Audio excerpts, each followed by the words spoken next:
Vous écoutez la chaîne 2, il est 12h. Nous sommes samedi. Bonjour et bienvenue aux informations de la mi-journée. Infocité, le journal de l'info de proximité sur la 95.2. À la une de cette édition, les néphrologues du Mali étaient à Bamako pour les travaux de leur premier congrès. Pendant 2 jours, ils se sont concertés pour sensibiliser la population afin de minimiser la maladie rénale au Mali. Sabine Keita nous fera le point. Dans ce journal, nous allons ensemble faire un zoom sur les quartiers de Sébenikoro, un vieux quartier de la commune 4 du district de Bamako, fondé par Feu Moriba Keïta, un quartier riche en diversité culturelle, en plus des sites touristiques.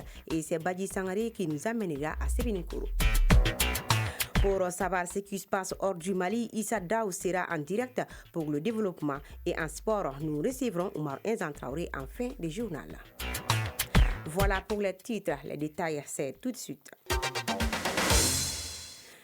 Merci de nous suivre. Je le disais tantôt, les néphrologues du Mali étaient à Bamako pour les travaux de leur premier congrès. Pendant 2 jours, ils se sont concertés pour comment sensibiliser la population afin de minimiser la maladie rénale au Mali. Nous suivons Sabine Keïta. Plus de 1000 personnes dialysées au Mali selon la Société de néphrologie du Mali, SODEMA. Face à cette recrudescence des maladies rénales, la SODEMA vient d'organiser son premier congrès placé sous le thème « Un défi pour une meilleure accessibilité au traitement de suppléance ». Une manière de faire un plaidoyer de la maladie rénale en Afrique en général et au Mali en particulier.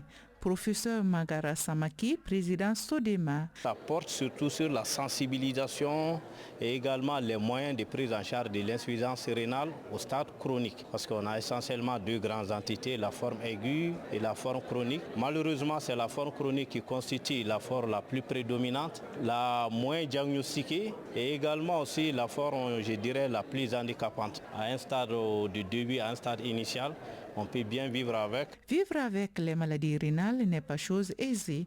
Les patients présents à ce congrès trouvent ces échanges bénéfiques pour une sensibilisation à longue échelle. Amadou Diawara, patient. Avant, je ne me suis jamais senti hémodialysé, mais c'est aujourd'hui que j'ai vu la gravité de cette maladie aujourd'hui, d'après les explications des professeurs.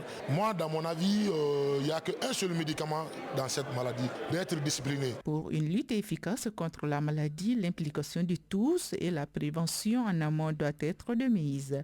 Professeur Jaraya Facial, néphrologue tunisien. Ça touche le Mali mais aussi toute la région parce que la maladie rénale chronique malheureusement est une maladie insidieuse. On ne fait pas le diagnostic et ça aboutit à l'insuffisance rénale chronique terminale et à la dialyse. Raison pour laquelle ce traitement-là qui coûte trop cher avec beaucoup de technologies, il est possible de s'en prévenir de cette progression avec des thérapeutiques simples. C'est essentiellement de faire la prévention qui reste la chose la plus simple à réaliser. Créée en février 2023, la SODEMA ambitionne de prendre à bras le corps la lutte contre la maladie rénale pour le bonheur des Maliens. Voilà, c'était les néphrologues d'ici et d'ailleurs. Dans le cadre de la journée mondiale de la télévision célébrée le 20 novembre, Kounadi Bamani est allé à la rencontre de certains téléspectateurs de la capitale ainsi que les hommes évoluant dans les domaines. Suivant ce reportage. La télévision est de nos jours accessible à environ 80% de la population malienne grâce au développement technologique. Une population qui reconnaît sa place dans la société. Dr Makan Diallo, téléspectateur. Je pense que l'ORTM a maintenant fait beaucoup d'innovations. Je peux dire qu'il y a plus d'émissions juvéniles qui captent la jeunesse. Je pense que si on continue dans ce sens, l'audience va continuer à grimper. Noumouni Samake, téléspectatrice. La télé est appréciée au Mali pour diverses raisons. Zoumana Diabaté, téléspectateur. Omar Maïga, téléspectateur. J'aimerais voir plus d'émissions agro-pastorales sur la télé. Ici, ces amateurs de la télévision font des propositions pour l'amélioration du contenu et de la qualité des hommes et des productions télé. Dr Aliou Badarawad, téléspectateur. On ne peut changer les choses que par la communication. Et la télé fait partie des vecteurs de transmission des messages les plus importants. Et je sais que 99% des familles au Mali ont moins une télé chez eux. Mamadou Kouyaté, téléspectateur. J'apprécie beaucoup. J'ai beaucoup de revendications à faire. Le niveau est très bas. Il faut la formation continue. Et la musique du terroir devrait être vulgarisée. Ah oui, on se reconnaît dans la musique du terroir. Alimata Traoré, directrice de Mousso TV. Télé peut aider à stabiliser le Mali. Elle joue un grand rôle pour la paix et la stabilité du pays. Paul Tapi-Guesson, rédacteur en chef de TM1. Aujourd'hui, il faut que les acteurs de la télé même sachent d'abord ce qu'ils doivent faire par rapport à la situation dans laquelle nous vivons. Parce qu'aujourd'hui, avec la crise que traverse le Mali, tous les fils du pays sont appelés à, quelque soit, faire un peu qu'on se donne la main pour pouvoir vraiment sauver ce pays-là. La télévision est l'un des moyens de communication par excellence d'après nos interlocuteurs. Cependant, il demande aux hommes de télé plus de professionnalisme et de diversité dans leur travail. D'une journée à une autre, dans le cadre de la célébration de la Journée mondiale des droits des enfants, nous recevons dans l'entretien de la 2 le directeur national de la promotion de l'enfant et de la famille pour parler de la commémoration de cette journée internationale dans notre pays. Nous vous proposons un extrait de cet entretien avec M. Aruna Samake. Il est au micro de Cheikh Oumar Kamara.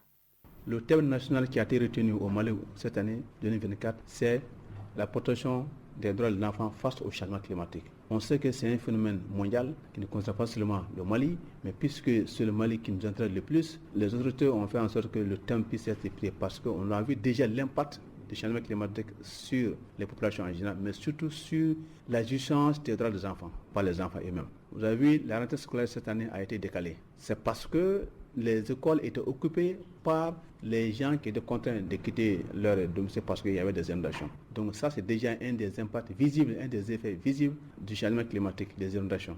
Et il y a aussi des gens qui ont tout perdu. Les maisons sont écroulées et la documentation, beaucoup de choses. Et les maladies, il y a eu même des morts. Parmi les morts, il y a des enfants malheureusement. Donc l'impact du changement climatique sur les droits des enfants, effectivement, n'est plus à démontrer parce que le lien a été établi. Il s'agissait quand même pour nous d'attirer l'attention des uns des autres de la population en général pour qu'ils puissent faire ce lien, parce que ce n'est pas tout le monde qui peut faire le lien. Donc c'est notre devoir d'attirer pour dire que dans le secteur de l'environnement, effectivement, les questions de protection de l'enfant doivent être prises en compte. Et que par rapport à de tels cas, les dispositions devaient être prises en termes de prévision, mais aussi en termes de réponse pour faire face aux effets, à l'impact du changement climatique.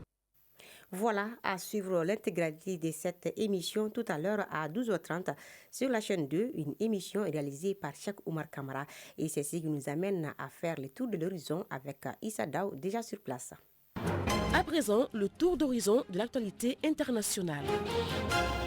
Tour d'horizon avec vous, Issa Daou, bonjour. Bonjour Aïssata. Bienvenue. Merci. Tu nous amènes tout d'abord en RDC où l'insécurité alimentaire ne cesse de s'aggraver, alerte un rapport. Près de 26 millions de personnes sont toujours confrontées à des niveaux de crise ou d'urgence de l'insécurité alimentaire, selon les derniers rapports du cadre intégré des classifications de la sécurité alimentaire. La violence armée, la poursuite des conflits et la flambée des prix des denrées alimentaires figurent parmi les causes principales de cette situation alarmante, notamment pour les personnes déplacées et les retournées. Direction les États-Unis, Donald Trump désigne Scott au poste de secrétaire du Trésor. Donald Trump a annoncé hier désigner Scott Bessent, fondateur de la société d'investissement K-Square Group et ardent promoteur d'un contrôle politique sur la réserve fédérale, au poste de secrétaire au Trésor. Cité parmi les favoris à ce poste, Scott Bessent, qui est un proche de longue date de la famille Trump, va jouer un rôle essentiel dans la mise en œuvre du programme économique du président élu des États-Unis, mais aussi dans la maîtrise de la dette publique. Guerre au Proche-Orient, Issa, multiples frappes meurtrières au cœur de Beyrouth et sur la bande de Gaza. En effet, des violentes frappes ont à nouveau visé hier vendredi et ce matin le cœur et la banlieue sud de Beyrouth, bastion du Hezbollah libanais contre lesquels Israël est en guerre ouverte, faisant au moins 11 morts et 63 blessés. Du côté de la bande de Gaza, la défense civile annonce 19 morts dans des frappes israéliennes nocturnes. Voilà, Aïssata Koumbakane, c'était l'essentiel de l'actualité internationale de ce 12 heures. Merci Issa Daou pour ce tour d'horizon. Merci. Retour au Mali et je vous amène à présent à Sébeninkourou, un vieux quartier de la commune 4 du district de Bamako, fondé par Feu Moriba Keïta. Riche en diversité culturelle, Sébeninkourou abrite des sites touristiques et d'attractions. Dans ce focus, notre reporter Badji Sangaré nous signale que le quartier de Sébeninkourou, c'est des embouteillages et des vendeurs ambulants sur les artères. Suivons ensemble. Nous sommes ici à Sébenikoro, un quartier situé en commune 4 du district de Bamako. Sébenikoro est un quartier dynamique de par sa démographie. Ce quartier a aussi abrité de grandes personnalités du pays.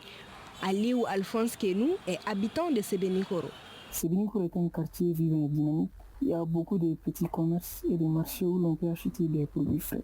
Et puis les gens sont accueillants et il y a une bonne ambiance. Non loin de la frontière guinéenne, Sébenikoro attire plusieurs visiteurs grâce à ses nombreux sites touristiques, supermarchés et fast-food. Ces endroits ne sont pas seulement des points de consommation, mais des lieux de rencontre et d'échange des habitants. Djibril Sanogo et Patricia Dabo habitent dans les quartiers. Les lieux à visiter à Sébenikoro ici, on a le Djissoubontou qui est à Sibiribougou. On a un lieu aussi sur la colline dont le nom du prophète Mohammed sallallahu alayhi wa sallam a été découvert là-bas. Et puis on a Badaloge aussi qui est au bord du fleuve. Pendant mes temps libres, je pars au resto pour manger la bonne bouffe avec les amis. Souvent, on part à la Kérémérie avec des amis pour passer du bon temps.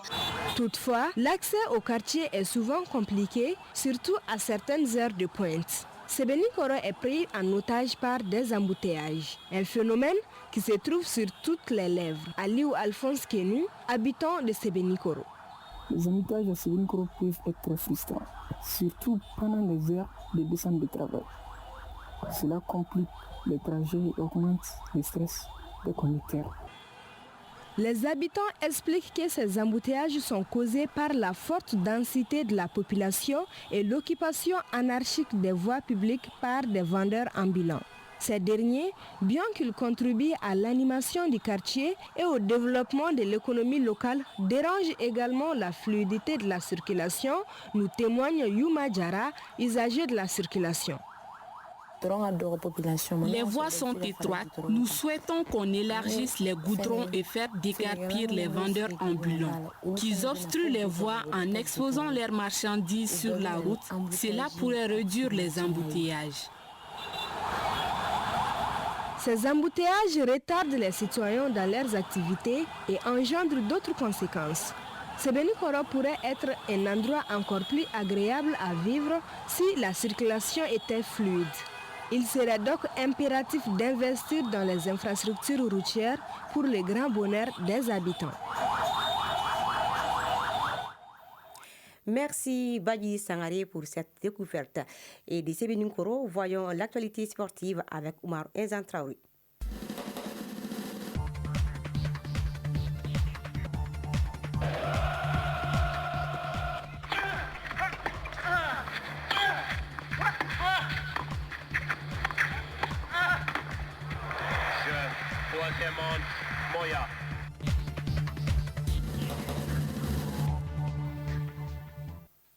L'actualité sportive avec vous, Oumar Traoré, bien installé. Bonjour. Bonjour Kumbakane. Tout d'abord, la Confédération africaine de football, CAF, a procédé hier vendredi au tirage au sort des groupes de la CAN féminine 2024. Les Aigles dames héritent du groupe C. Oui, quatrième lors de l'édition précédente, mais absente depuis 2018. Les Aigles dames du Mali sont logés dans le groupe C en compagnie de la Tanzanie, tenante du titre de l'Afrique du Sud et du Ghana. En tête de série, les Lions de l'Atlas héritent de la Zambie, leur bourreau lors des barrages des derniers Jeux olympiques de Paris 2024. La bande à Georges Vilda affrontera aussi deux sélections théoriquement inférieures dans ce groupe A. Le Sénégal, quart de finaliste de la dernière édition, est étrié 7-1 en amical le 29 octobre passé à Casablanca, et la R2 Congo, de retour après 12 ans d'absence, est battue à deux reprises 2-1, 3-2 plus tôt en juin, toujours à domicile Berkane. Dans le groupe B, celui du Nigeria, recordman de victoire finale, 11 titres, on assistera aux retrouvailles entre la Tunisie, quart de finaliste de la précédente édition, et l'Algérie, dont la double confrontation amicale début avril s'était soldée par une victoire 2-1 des Aigles de Carthage à l'aller et un résultat nul 2-2 Au retour à Tunis, quart de finaliste pour sa première participation lors de la précédente édition, le Botswana aspirera à jouer les troubles-têtes. Une poule relevée donc pour l'Algérie, de retour pour la première fois depuis 2018, jamais parvenu à franchir la phase de groupe E, qui sera opposée à 3 équipes parvenues à sortir des groupes lors de la dernière édition. Toujours parlons du football féminin sur le continent. La finale 2024 de la Ligue des champions de la CAF oppose aujourd'hui l'AS FAR du Maroc au tout-puissant Mazembe de la RDC. L'ASFAR, symbole du football féminin marocain, s'apprête à disputer une finale historique de la Ligue des champions de la CAF ce samedi 23 novembre 2024 face au TP Mazembe de la République démocratique du Congo.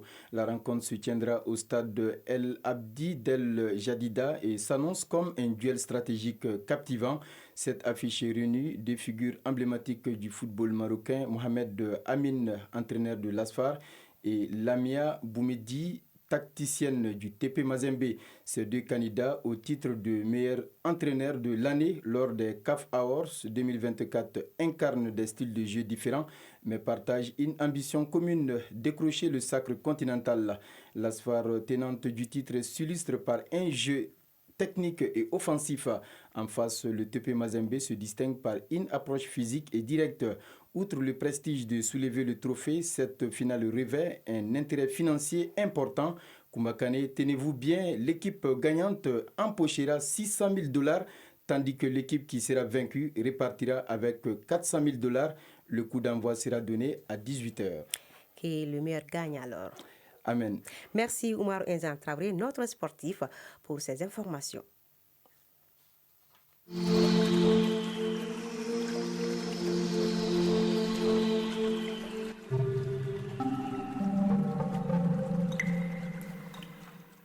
Clin d'œil à la météo à 12h16 sur Bamako et environ. Le thermomètre affiche 33 degrés Celsius et la maximale sera de 34 degrés Celsius et le soleil se couchera à 18h03.